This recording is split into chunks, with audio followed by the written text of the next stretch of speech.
नमस्कार दोस्तों, स्वागत है आप सभी का आज के मुख्य समाचार में। तो चलिए जानते हैं दिन भर की 25 बड़ी खबरों को फटाफट अंदाज में। पर आगे बढ़ने से पहले वीडियो को लाइक और चैनल को जरूर सब्सक्राइब करें, साथ में लगे नोटिफिकेशन को ऑन करें। चलिए वीडियो स्टार्ट करते हैं। आपको बता दें कि राजस्थान विधानसभा चुनाव 2023 के लिए भाजपा की ओर से 124 प्रत्याशियों के नामों के ऐलान के बाद कई सीटों पर लगातार विरोध हो रहा है। जी हां, प्रदेश में 5 विधानसभा सीटें ऐसी जहां भाजपा की ओर से घोषित प्रत्याशियों का भारी विरोध हो रहा है। पार्टी के कार्यकर्ता प्रदेश नेतृत्व के खिलाफ नारेबाजी करते हुए पुतले दहन कर रहे हैं, साथ ही बागी होकर भाजपा को सबक सिखाने की चेतावनी भी दे रहे हैं। जी हां, जिन नेताओं के टिकट कटे हैं उनके समर्थकों की ओर से टिकट बदले जाने की मांग की जा रही, लेकिन पार्टी नेतृत्व प्रत्याशी बदलने की मूड में नहीं दिख रहे हैं। जी हां, वहीं सबसे ज्यादा विरोध बीजेपी के प्रदेश अध्यक्ष सीपी जोशी के गृह जिले चित्तौड़गढ़ में हो रहा। जी हां, पार्टी ने चित्तौड़गढ़ से मौजूदा विधायक चंद्रभान सिंह आकिया का टिकट काटते हुए नरपत सिंह राजवी की प्रत्याशी घोषित किए हैं। राजवी का नाम आते ही आकिया के हजारों समर्थकों ने भारी विरोध किया है। प्रदेश अध्यक्ष सीपी जोशी की शव यात्रा निकालकर पुतले फूके गए हैं। चंद्रभान सिंह आकिया ने हजारों लोगों के साथ जुलूस निकाला और चुनाव लड़ने का ऐलान कर दिया है। आपको बता दें कि प्रधानमंत्री नरेंद्र मोदी और प्रियंका गांधी 30 अक्टूबर को छत्तीसगढ़ के दौरे पर रहेंगे। दोनों नेता अपने अपने दलों के उम्मीदवारों के नामांकन में शामिल होंगे। इसके बाद दोनों ही दुर्ग जिले में सभा को संबोधित करेंगे। पीएम मोदी के दौरे को लेकर बीजेपी के बड़े नेताओं की बैठकें शुरू हो गई है। बैठकों के माध्यम से ही ये रणनीति तैयार की जा रही कि उनकी आम सभा में कांग्रेस महासचिव प्रियंका गांधी की सभा से अधिक भीड़ कैसे जुटाई जाए। जी हां, इधर छत्तीसगढ़ के मुख्यमंत्री और पाटन विधानसभा से कांग्रेस के उम्मीदवार भूपेश बघेल दुर्ग में 30 अक्टूबर को अपना नामांकन दाखिल करेंगे। इस दौरान कांग्रेस शक्ति प्रदर्शन करेगी। इस कार्यक्रम में शामिल होने के लिए प्रियंका गांधी भी दुर्ग पहुंच रही है। जी हां, प्रियंका की मौजूदगी में जिले की सभी 6 कांग्रेस प्रत्याशी अपना नामांकन भरेंगे। आपको बता दें कि बिहार में जब नीतीश कुमार ने जाति जनगणना कराने का फैसला लिया था तब बीजेपी ने इसका समर्थन किया था। जी हां, इसके बावजूद भारतीय जनता पार्टी के नेता अजीत पवार जनगणना के समर्थन में बेबाक नजर आ रहे हैं। दूसरी ओर एनडीए के दूसरे पार्टनर भी जाति जनगणना कराने की मांग करे। जी हां, महाराष्ट्र में एनसीपी तोड़कर सरकार में शामिल हुए अजीत पवार और यूपी के सहयोगी अपना दल की अनुप्रिया पटेल ने जाति जनगणना का समर्थन किया है। उन्होंने हालिया बयान में कहा कि महाराष्ट्र में कितने ओबीसी, अनुसूचित जाति, अनुसूचित जनजाति और अन्य जातियों के लोग हैं, ये जानना जरूरी ताकि जनसंख्या के हिसाब से उन्हें फंड दिया जा सके। वहीं केंद्र सरकार में शामिल अनुप्रिया पटेल ने एक कदम आगे बढ़कर ओबीसी क्रीमी लेयर को नए सिरे से परिभाषित करने की मांग कर दी है।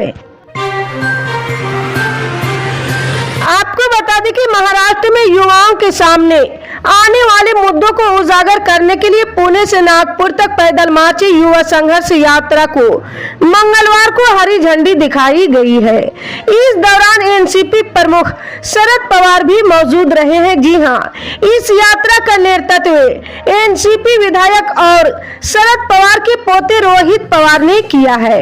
यात्रा के दौरान एनसीपी प्रमुख शरद पवार ने महाराष्ट्र सरकार को चेतावनी भी दे डाली है। जी हां, महाराष्ट्र सरकार पर कटाक्ष करते हुए उन्होंने कहा, अगर सरकार में शामिल लोग सत्ता अपने हाथ में रखना चाहते हैं तो वे महाराष्ट्र में युवा संघर्ष यात्रा निकाल रहे युवाओं को नजरअंदाज नहीं कर सकते। ये मार्च राज्य के युवाओं को प्रोत्साहित करेगा और मुझे यकीन है कि इस युवा संघर्ष यात्रा से परिवर्तन और आपकी मांगों को पूरा करने की प्रक्रिया शुरू हो जाएगी। साथ ही उन्होंने कहा, युवाओं की मांगों के चार्टर में यह भी शामिल है कि शैक्षणिक संस्थान ज्यादा फीस ना ले और बच्चों के माता पिता से ले गई अतिरिक्त फीस वापस करे। आपको बता दें कि इजरायल और हमास के बीच चल रहे संघर्ष का अंत होता फिलहाल नहीं दिख रहा। जी हां, हमास ने अब तक 4 बंधकों को रिहा कर दिया है। वहीं हमास ने दावा किया था कि वे दोहरी नागरिकता वाले 50 और बंधकों को रिहा कर रहे हैं। हमास इन 50 बंधकों को रेड क्रॉस को सौंपने वाला था, लेकिन लास्ट समय पर उसने अपना मन बदल लिया है।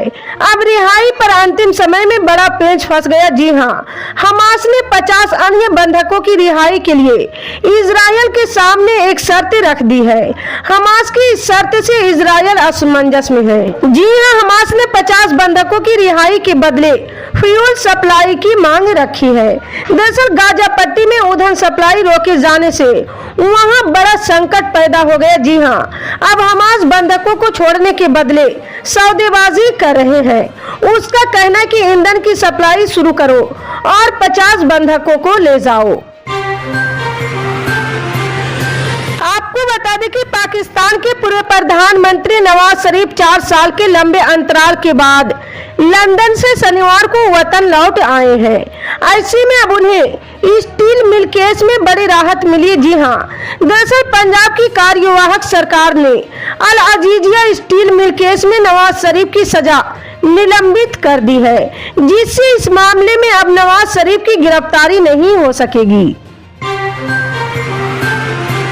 आपको बता दें कि राजस्थान में चुनावी माहौल में सोना चांदी और रुपयों की बरसात हो रही है।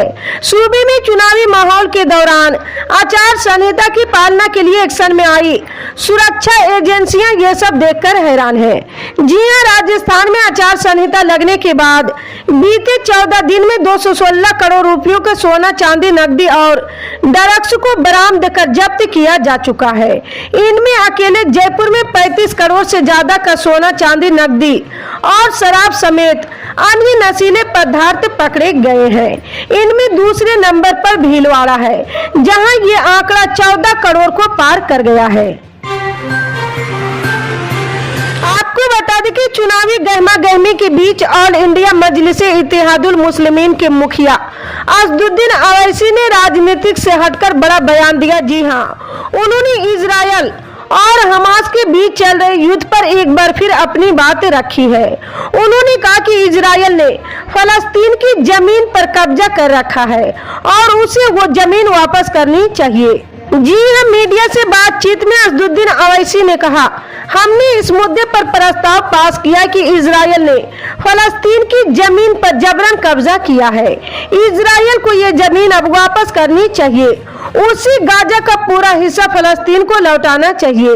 हम इजरायल की ओर से हो रहे हमले की निंदा करते हैं। जी हां, उन्होंने प्रधानमंत्री से अपील करते हुए कहा, हम पीएम मोदी से अपील करते कि गाजा में एक मानवीय गलियारा खोला जाना चाहिए। अब जब हमारे पास G20 की अध्यक्षता है तो हम अपील करते और पीएम मोदी से मांग करते कि हमें इस कृत्य की निंदा करनी चाहिए और एक मानवीय गलियारा खोलना चाहिए ताकि गाजा के लोगों को राहत मिल सके। आपको बता दें कि जमुई जिले के एक छोटे से गांव से आने वाले दिव्यांग एथलीट शैलेश कुमार ने अपने खेल प्रतिभा दिखाते हुए पैरा एशियाई गेम्स में गोल्ड मेडल अपने नाम कर बिहार और देश का नाम रोशन किया है। शैलेश कुमार बुलंद हौसले के साथ पैरा एशियाई गेम्स में अपना जलवा दिखाते हुए ऊंची कूद में बड़ी छलांग लगाकर गोल्ड मेडल अपने नाम किया है। शैलेश ने ये कामयाबी चीन के हांगजू स्टेडियम में आयोजित पैरा एशियाई गेम्स में हासिल की है। आपको बता दें कि मिजोरम में होने वाले आगामी विधानसभा चुनाव के लिए कांग्रेस ने अपना घोषणा पत्र जारी कर दिए। जी हां, इसमें सत्ता में आने पर 750 रुपये पर एलपीजी सिलेंडर, 2000 रुपये प्रति माह की पुरानी पेंशन, 15 लाख रुपए तक स्वास्थ्य बीमा कवरेज और अन्य कल्याणकारी वादे किए गए हैं। जी हां, मैनिफेस्टो में कहा गया कि कांग्रेस सरकार राज्य में कनेक्टिविटी, हवाई अड्डे, बिजली आदि जैसे बेहतर बुनियादी ढांचे की विकास पर काम करेगी। इसके अलावा किसानों और उद्यमियों के लिए कांग्रेस सरकार स्टार्टअप फंडिंग का प्रावधान करेगी। सरकार बनने पर कांग्रेस युवा मिजो उद्यमी कार्यक्रम की स्थापना करेगी और मिजो युवाओं के लिए 1 लाख नौकरियां पैदा करने का लक्ष्य रखेगी। इसी तरह की पल पल की अपडेट जानने के लिए जुड़े रहे हमारे न्यूज इंडिया के साथ। मिलते हैं अगली बड़ी खबर में, तब तक के लिए जय हिंद।